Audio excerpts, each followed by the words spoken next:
it was a crush. I had a crush on Riley, but I think we need to insert a word in front of crush.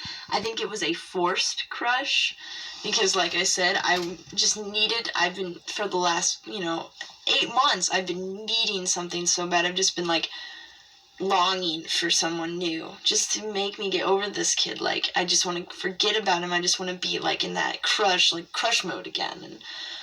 And so I met this kid, Riley. He's young and really good looking and seemed funny, and that's really important to me.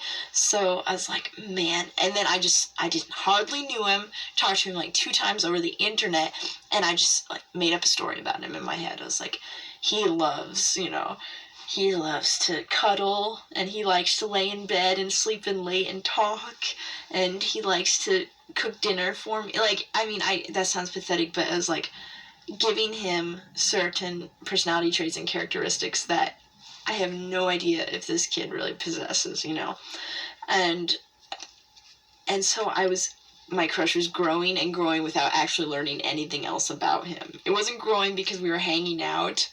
It wasn't growing because it should be growing. It was growing because I was, like, idealizing him in my head. And then I had a chance to actually spend a lot of time with him one day.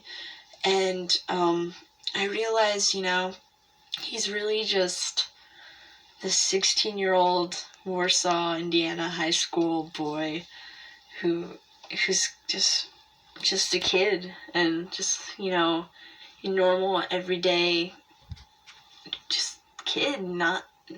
He's special, but not in the way that I had imagined it, of course. He's just a 16-year-old boy who loves God and athletics and girls with blonde hair. So that's okay though. Whatever.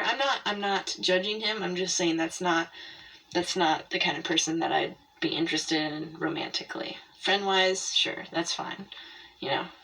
I'm not going to not be friends with someone just because they like girls with blonde hair and they like God.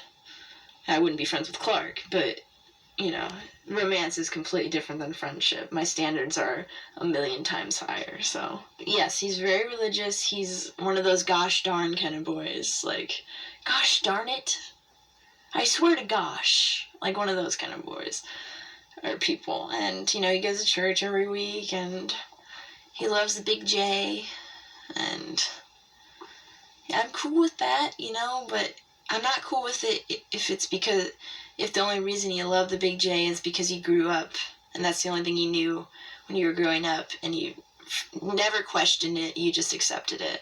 If you love the Big J because you studied it and you understand what's going on and you questioned it and realized, yes, this is right for me, then that's great. That's wonderful, but not because your parents force-fed you Christianity and you never backed away and stepped back and thought, why am I saying these things? Like, what does it actually mean? I'm not cool with that, because that's like takes no brain power whatsoever, and I'm totally into brain power.